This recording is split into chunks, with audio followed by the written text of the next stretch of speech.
Good morning, guys. Welcome back to another video.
You're right now. How much is the child up to? She's 15. Yes, they're 30 altogether then, please.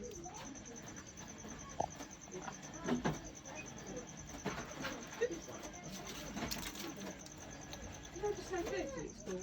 That's right.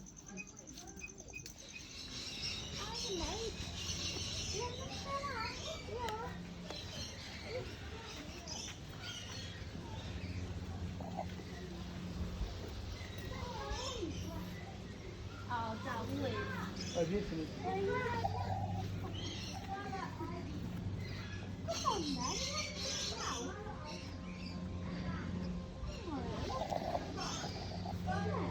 Hi, buddy. Hi, buddy. Whoa.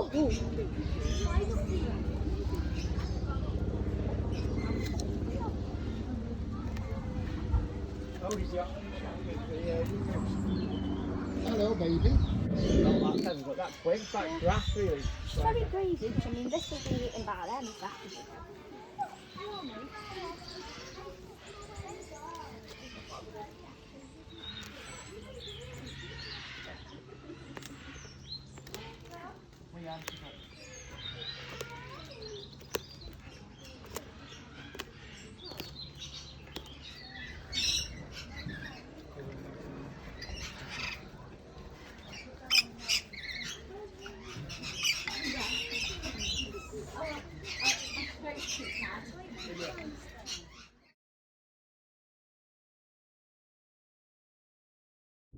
His name is Brian, and he's actually one of our wild babies, and he was born here at the park last year on the 31st of July, so he's just come over 1 year old. Now, Brian, of course, is a very iconic species of mammal. You guys want to tell me what Brian is? That's right, he's an armadillo. To be a bit more specific, Brian here is actually what we call a greater hairy armadillo. He's not so great at the moment because he's still only a baby, but he's already got the hairy part nailed down. For being a greater hairy armadillo, Brian here comes from South America. The armadillos are a very successful species, come from multiple continents around the world, but Brian here can be found in that's what our fingernails and our hair molecules are made from. And of course, that shell and that helmet are Brian's primary defence predators out in the wild. Now at that point, you think that Brian, being an armadillo, would actually be able to curl up into a ball shape. But unfortunately, it's a bit of a misconception of armadillos. Not all species of armadillo can actually curl up into that ball shape. There's only one species of armadillo in the world that can turn into a ball. That's the three-banded armadillo that come from North America and the USA. What Brian would rather do here if he were threatened by a predator. As Brian's going up and down the front here, guys, if you take a look at his 2 front feet, you'll see that he's got very large, very chunky claws. It's like having little shovels for toes. Essentially what Brian will do, if he was threatened by a predator, he's going to quickly turn over that soil, and Brian can actually bury himself in about 5 to 10 seconds flat. So he's very well adapted for digging through the dirt and the soil. And because of that, the armadillos also have been well adapted for living underneath the ground in South America. They're so well adapted for, in fact, Brian's mum and dad. And Brian just lives next door. Now you'll see that Brian's being a little bit clumsy, sometimes getting loose his feet, and he keeps bumping into a few things, and that's because, bless armadillos, they don't really have the best eyesight. They do rely a lot on more or less their smell and their hearing. Brian here has very, very short vision, probably from whereabout he is now to me, I'm probably just a bit of a blurry outline to him. But they do rely on a lot more of their sense of smell and hearing. Their sense of smell is actually 5 times better than ours. They are primarily insectivores as well, means of course their diet mainly comprises of bugs and insects. And a part of his routine here this afternoon, Brian is having some juicy mealworms as his reward. Careful, Brian, don't want to go for a... Again, it's a very well-known species, but this one probably not known for the best reasons. Her name is Daphne, coming out here this afternoon. And again, she's going to be doing a little touch-target routine training with Keeper Lucy. So essentially, you'll see all she'll have to do is follow Lucy's heel, and then she'll have to touch a big yellow ball with her nose, give a click, and then she'll receive a reward. Oh. Nice. Yeah. And here she comes. Oh, my mistake, this isn't Daphne, this is Ivy, our other skunk. So, of course, this is Ivy, guys, and she's actually what we call a North American striped skunk. And can you guys tell me what skunks are very infamously known for? That's right, Ivy here stinks, smells, absolutely honks. But not being mean to Ivy, there is some sort of sense of truth in it, and that is because all skunks have a sticky, smelly spray to defend themselves. Worry about. But she's not completely helpless, she does indeed have that spray that she can use as a bit of a trap card. But that spray, there is one caveat to it, and that is that spray is only a one-time use. If Ivy here were to actually use that spray, it would then take around about 7 to 12 days to replenish again inside a sac inside of Ivy's body. So Ivy's not going to go using that spray and wasting it on nothing that isn't potentially dangerous, only for the next day to bump into Mr. Grizzly Bear. Otherwise, Ivy won't have a very good day, if you know what I mean. So it really is sort of a last line of defence. Ivy will only use it if she really has to. So initially, what they'll do is that Ivy she'll first show a bit of a standoff with that bear. She'll stand completely still, puff out her fur, and make herself look as big, as imposing as possible. Daphne will then will then start stabbing her 2 front feet to that bear, start vocalising, and start making lots of angry grunting noises. And that's the way Ivy's telling that bear to get lost, otherwise she's going to beat him up. But let's face it, Ivy here, against a grizzly bear, what does it meet? But out in North America and the USA, you find large sections of woodland and wilderness areas border little towns and villages. The skunks can wander and stray into these little towns and villages, and instead of Ivy here having to spend roughly about maybe 3 to 4 days to find enough food to fill up her belly, it's a little bit gross, but it is the easier alternative for the skunks, and the skunks really don't matter when it comes to taste. They're going to go over what is the easiest to get hold of rather than what tastes the nicest. But Ivy's done a very good job here this afternoon, guys. And we'll make an attempt to send her on home. Target routine at the front here, we're keeping Lucy again. We have 2 Coati-mundi here at the park. We have Norris here, and we also have his brother Dougal.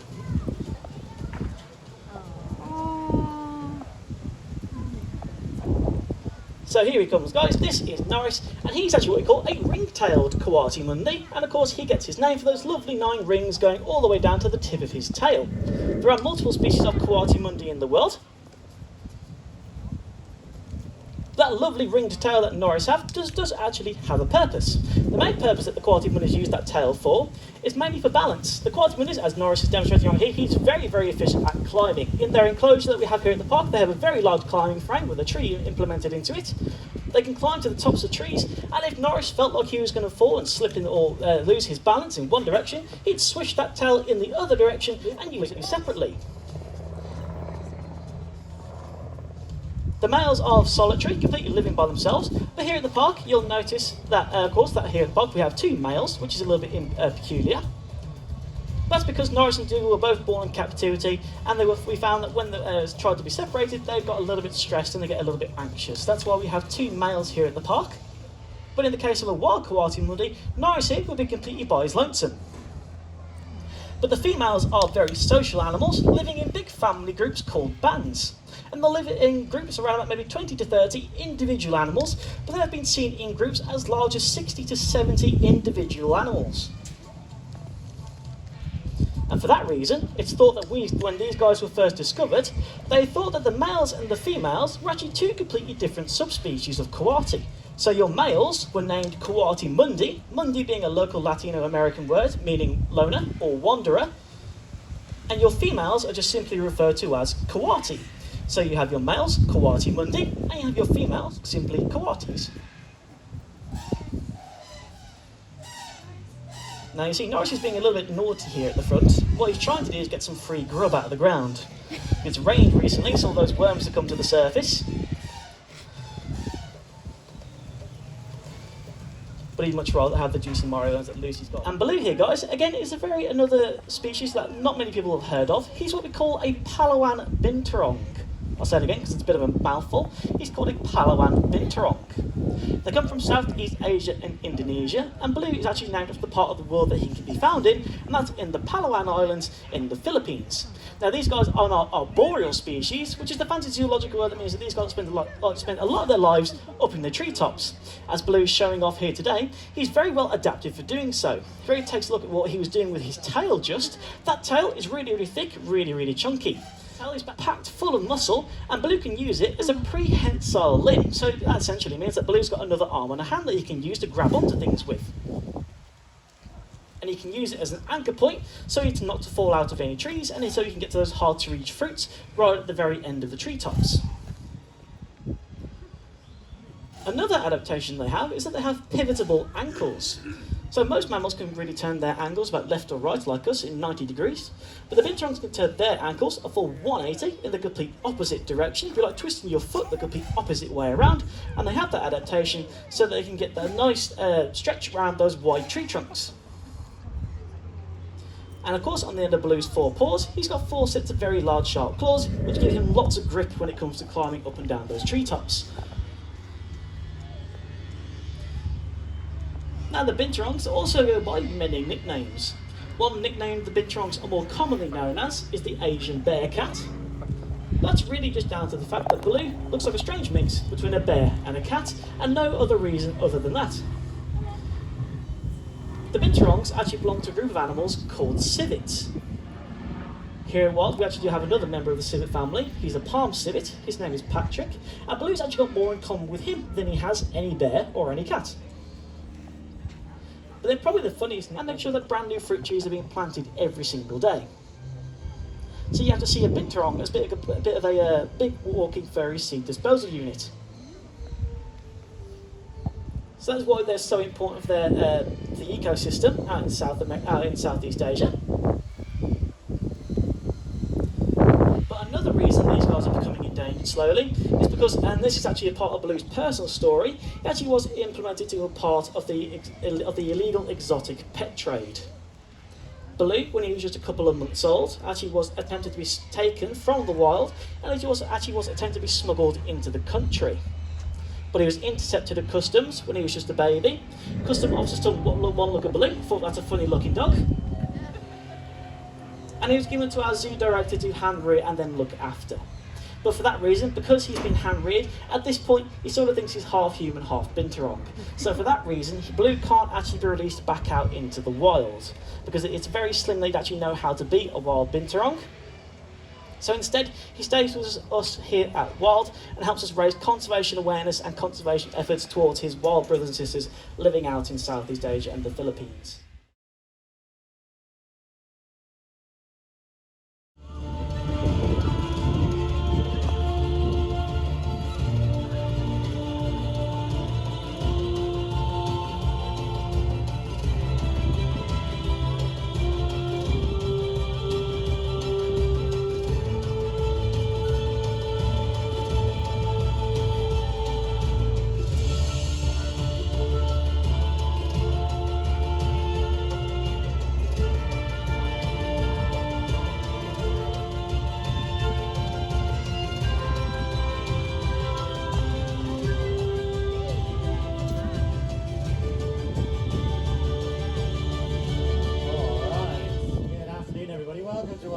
Zoological Park and Bird Show. My name's Zach, I'm going to be your host for the show this afternoon.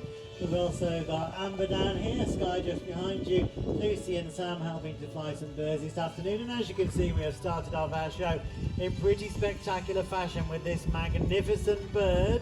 This is Cremorne, and Cremorne is one of our 3 American bald eagles that we have here at the park. She's actually 13 years old, although she's relatively new into our show. The reason why she's new into our show is because for the last 12 years or so, she's actually been living at the International Bird of Prey Centre.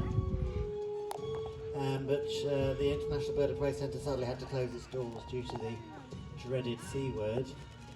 So some of their birds have come to live here for the rest of their lives, which means that they get to fly here every day. And Cremorne is one of those birds. Now these birds come from North America, Alaska and Canada, and they are fish eagles, specially designed for snatching things like salmon and trout right out of the river systems of North America. Really powerful birds, great big talons. As you can see, a huge wingspan as she goes over the top of your head. It's our job to push her to her limits each day, get her fitter and fitter. We've also got a crosswind coming in this afternoon, which is giving her a little bit of trouble as she heads up to Sky there. So as she flies up towards you folks, if it looks like she's going to crash into you, she is. So just watch your heads, alright? Some of these birds this afternoon means go and do something exciting, please. And when she does, she gets a nice big reward.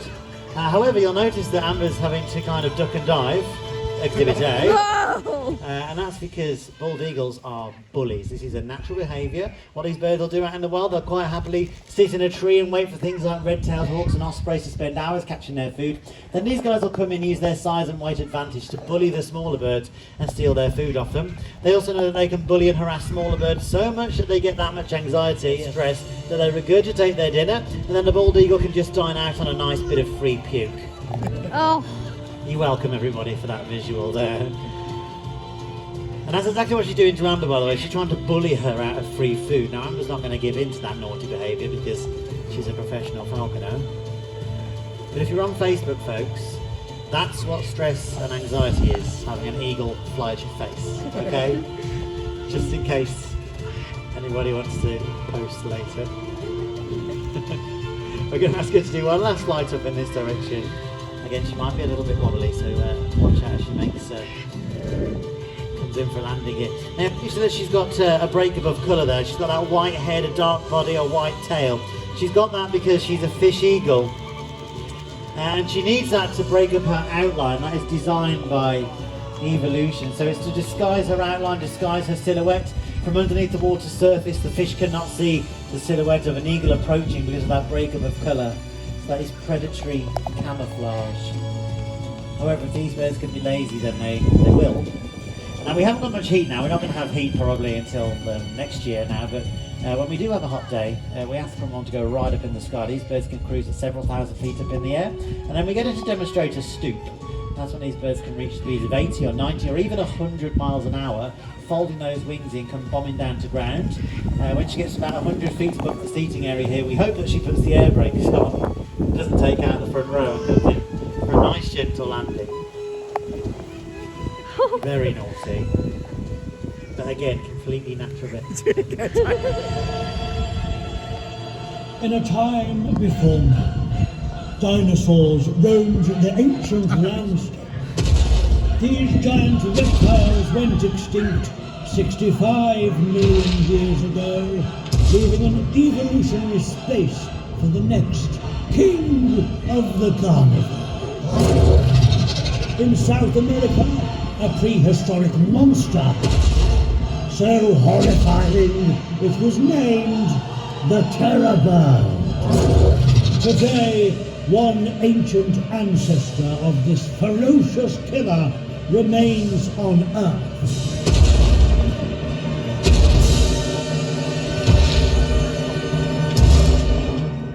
He is here today and goes by the terrifying name of Roy.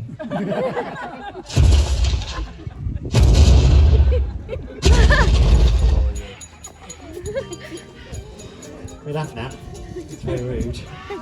It's my terrifying bird. You all with your iPhones like something huge is going to come out. This is one of our red-legged Seremas that we've got here at the park. That commentary might have been slightly overhyped, a tiny bit maybe. But the point is, this bird looks like a chicken on stilt, but is in fact the last remaining ancestor of the terror bird, which was an awesome predator. This is still a predatory bird, even though she looks quite comical. I say she, I'll let you into a little secret. We've got 3 Seremas here at the park. They all work on rotation when participating in the show. Today's in fact Lola's turn, not Roy's turn, but they all go by the stage name of Roy when participating in the show. But Lola here is in fact Roy's main girlfriend, I should probably say. So we've got Roy the Serema, Lola the Serema, and we've also got Serema Williams, who lives down the bottom of the park as well, who you may have met earlier on today. Now again, this bird looks like a big old chicken, but a predatory bird. Lola's got lovely long legs to pounce real high in the air to catch low-flying insects. Now it's towards the end of the season now, and Lola's been working real good all through the season, but she's just getting to the stage now where she really can't be bothered. So we'll see if she wants to demonstrate her pounce for us. Are you going to get nice and high, Lols? Kind of. Keep it up high there, Sam. She should go straight. Oh, there you go. Lovely. So she can use those wings, even though she can't fly, to pounce right up in the air. I'll see if she'll do one more for us. Come on, Lols. Awesome. Now, that could have been a dragonfly, a butterfly, a bee, or a wasp, or a flying mouse.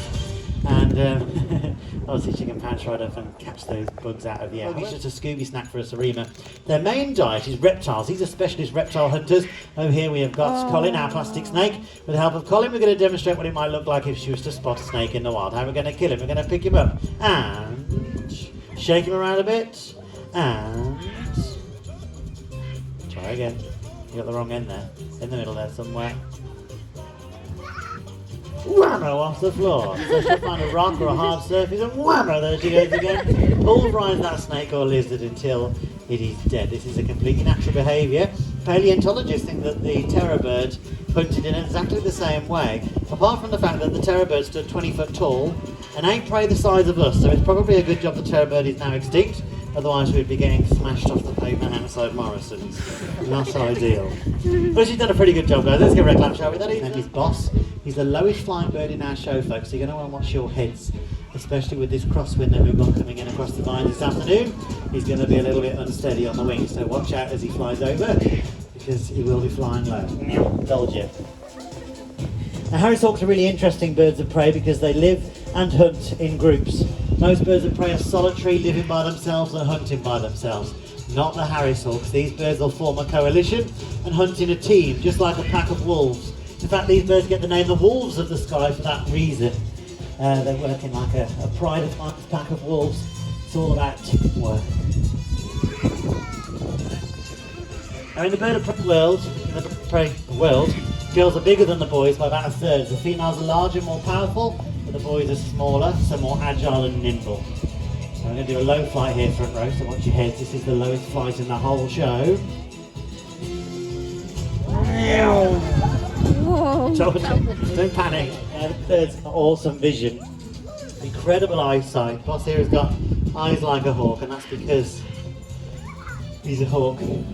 So his vision is about 8 to 10 times better than ours, and that is perfect for looking out for a wide variety of prey, small mammals and birds, or even snakes and lizards. Because as I say, a desert-dwelling species, these birds. You'll see he hasn't got many feathers on the lower parts of his legs.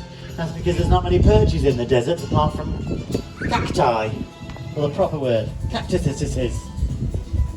And so he doesn't want to get spines caught in the feathers, so that's why he hasn't got many feathers on the lower part of his leg there. In fact, when these birds are hunting in groups, quite often, you're taking the mick a bit there, boss, I have to tell you. The first bird will land on the cactus, and then the second bird will land on top of the first bird, and then the third bird will land on top of the second bird. You get this used in. We're going to introduce you now to Frank and Einstein, who've just arrived at the back here. Now these birds are the smallest birds in our show. They're going to struggle a little bit in this wind, so just watch your heads, but they won't hurt you if they land near to you, alright, so don't panic. Now you might have heard of the expression, the wise old owl. Sadly for these two, not strictly true. These birds are really thick. They're not intelligent birds at all. Birds like your corvids, that's crows, ravens and jackdaws, highly intelligent birds. Parrots are super smart birds. Owls not so much. That's because owls haven't got a lot of real estate in their head. All the room in their skull is taken up by massive eyeballs, so they've got incredible vision. As I say, they have got really good vision.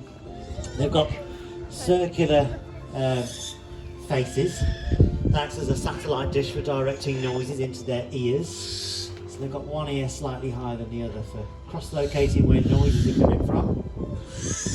They've got serrations on their primary flight feathers. When they're flapping, you can't hear much of a noise, so they're stealth hunters.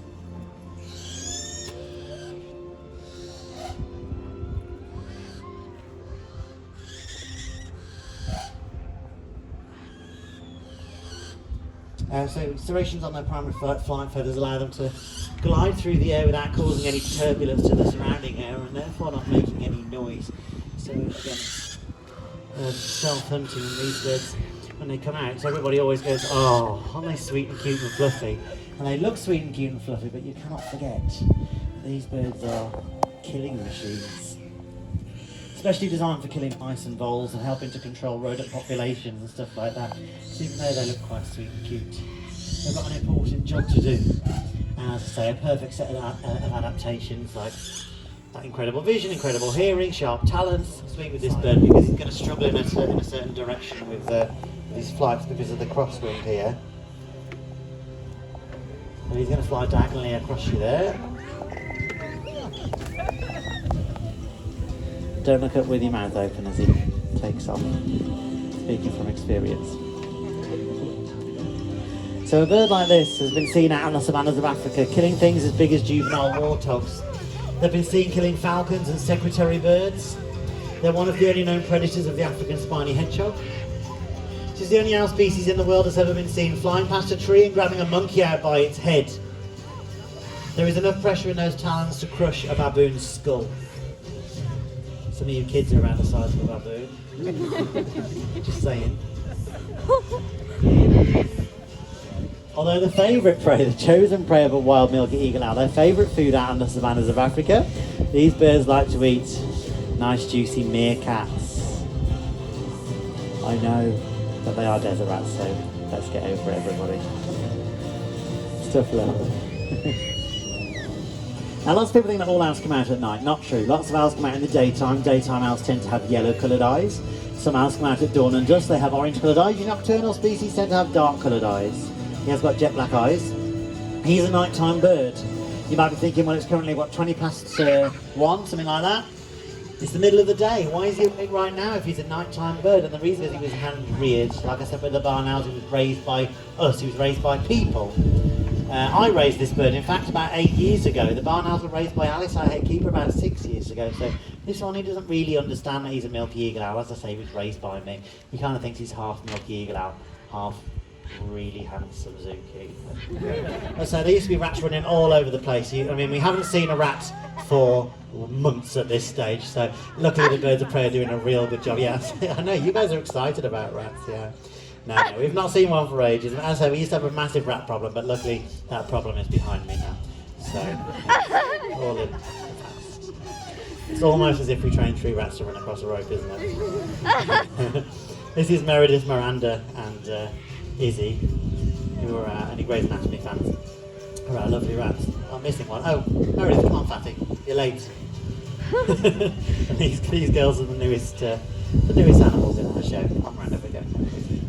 Back in the box, have some mealworms. There you go. Are you coming, Meredith? You're holding up the show now, babe. In your own time. Come on, fatty. Meredith is the fattest of our rats. And therefore the slowest. Come on! Hurry up! And the rest. There you go. No, in here, look. Do you remember when we spent a year training it? Come here, your best. All your food is in here. They're relatively new into our show, but they've done a lovely job. Let's give our little intelligent bird. She's a cara. She's got the intelligence of a 4 or 5-year-old person. She's just making her way around the back here. We've got this little scavenger toy to try and demonstrate what a smart bird she is, and I'm going to hide some pots of food around the arena here as well. No, you're going to do that one first. She's too fast for her own good. They're otherwise known as Johnny Rooks over in the Falklands. They're often seen parading up and down the beaches, looking for, again, carry-on. That's not your hand luggage, by the way. It's just another word for dead animals. And they're problem solvers. They're opportunistic.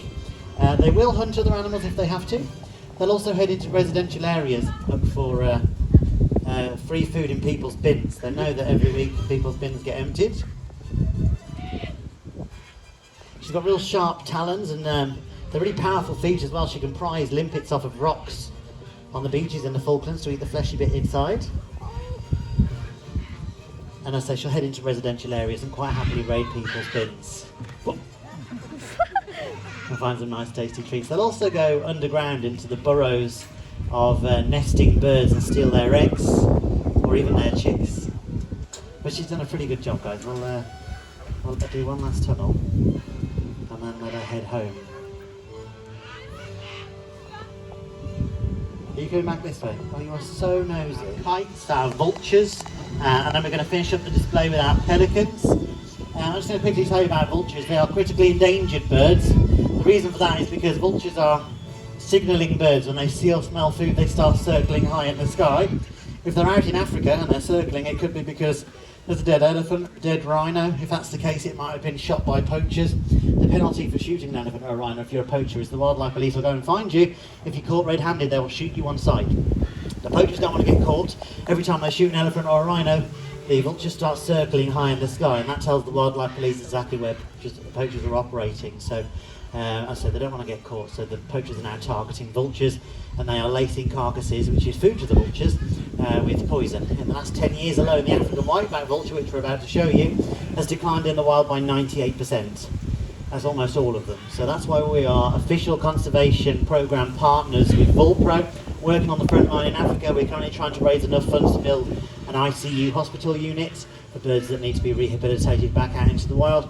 We're also working with the Macaw Recovery Network in South America right now to release 16 zoo-bred scarlet macaws into the wilds of Costa Rica, and that's an ongoing project, and the more birds we breed, the more we can release back out into the wild. Norman will be swiftly followed by Kevin and Patricia. Those guys are our African whiteback vultures.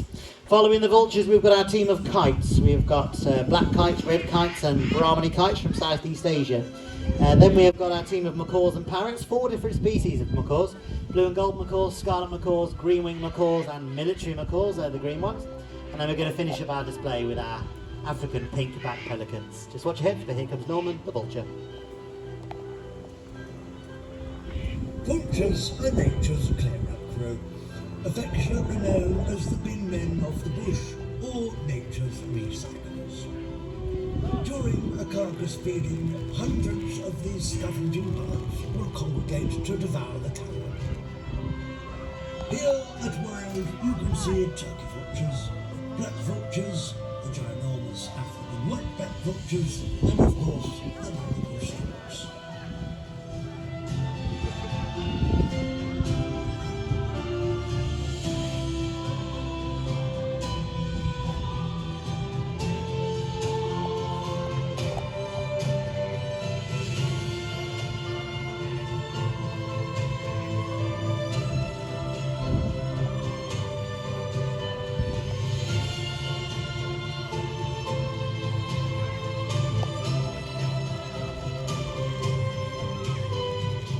Each has their own niche. The smaller species are able to get into all the little nooks and crannies.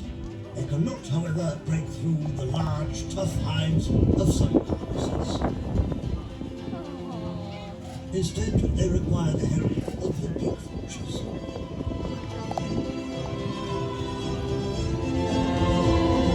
Of rhino or elephant, and the marabou storks can use their long legs to wade amongst the vultures, picking up the scraps.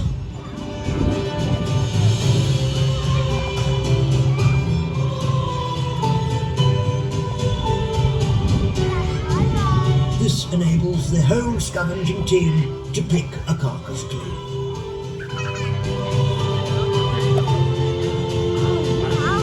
These birds may have a dirty job to do, but it's one of the most ecologically important roles in the animal kingdom. With super strong stomach acids, vultures can eat disease and bacteria-ridden meat with no problems. This saves the other animals from the nut.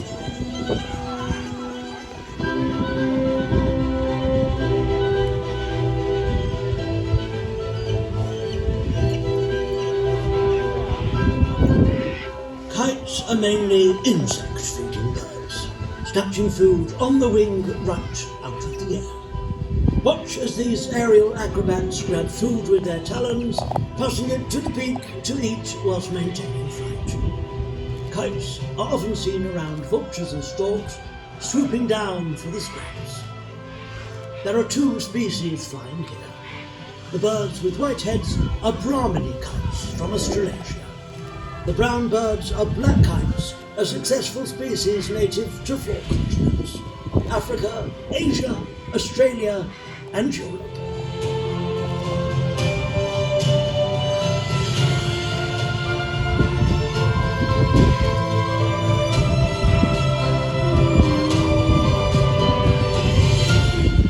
The next group of birds approaching the arena are parrots.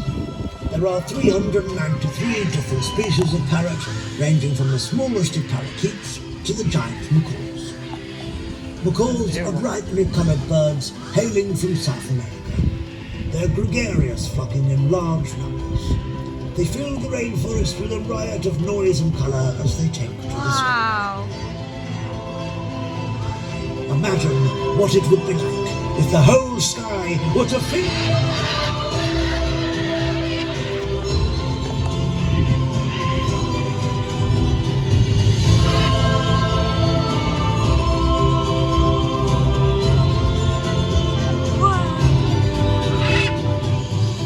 Flying here are blue and gold, scarlet, green-winged, military and Illibles macaws.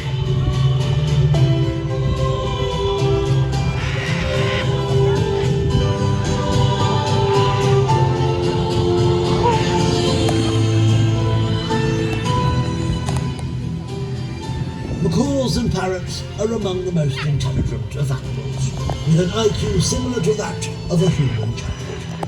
They pair for life and spend time flying together in formation, wingtip to wingtip.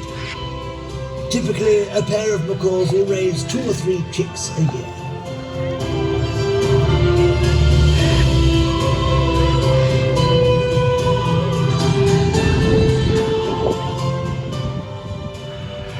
Their long tails aid their flight, acting as windbreaks and rudders to change direction and land safely. Their beaks have tremendous strength and can crack open even the hardest of nuts. These birds can live to be over 80 years old. This, along with their destructive beaks, loud voices and complex behaviour, renders them unsuitable pets. Parrots need to live and fly in large groups. There are 17 macaw species, most of which feature on the IUCN Red List of Endangered Species.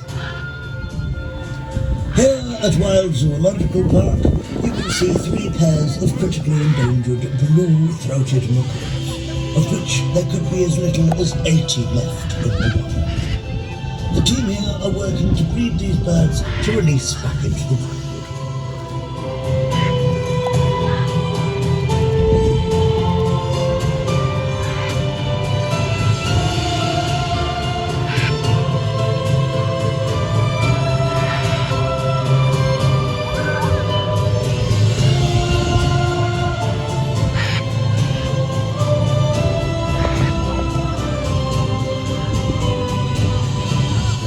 Approaching the arena in the distance are pink-backed pelicans, widespread across Africa, famous for their ginormous bills and structures.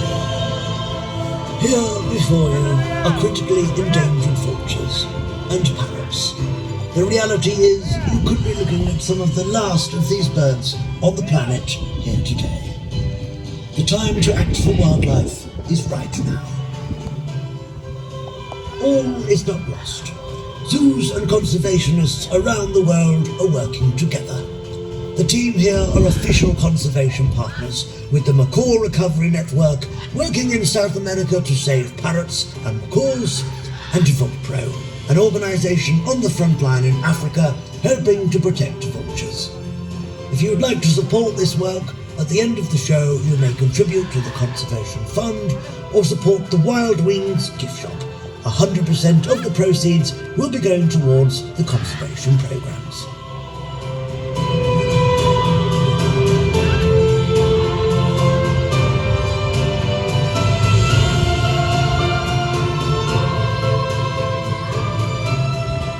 Alright guys, lots of different species out here. We've got black kites hiding up, coming in behind you. Amazing birds, just catching food on the wing right out of the air. We've got our Brahmani kites from Southeast Asia, they're the ones with the white heads and white bellies. That's Raja Ray and Eddie, that's Raja on the back there. And then we've got Storm, who is our resident red kite. She's the only kite out here with a fork in her tail, so you can look out for her. We've got our pink-backed pelicans over here, that is Pascal, Penelope and Pepe, African pink-backed pelicans. We've got Kevin, of course, the African white-backed vulture, his girlfriend Patricia, Norman the turkey vulture.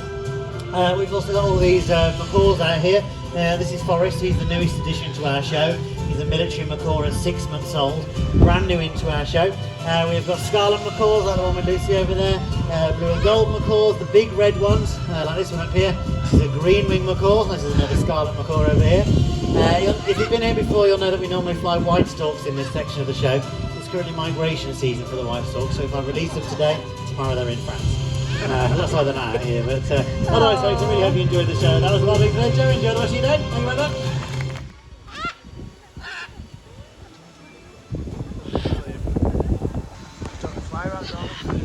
Yeah. It's good how they do. Yeah, you know. I know. I got a quarter of a mile away. Wow. That's where they attach.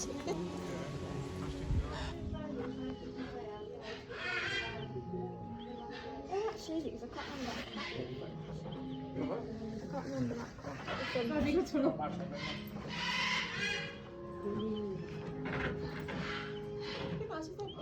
Something in here.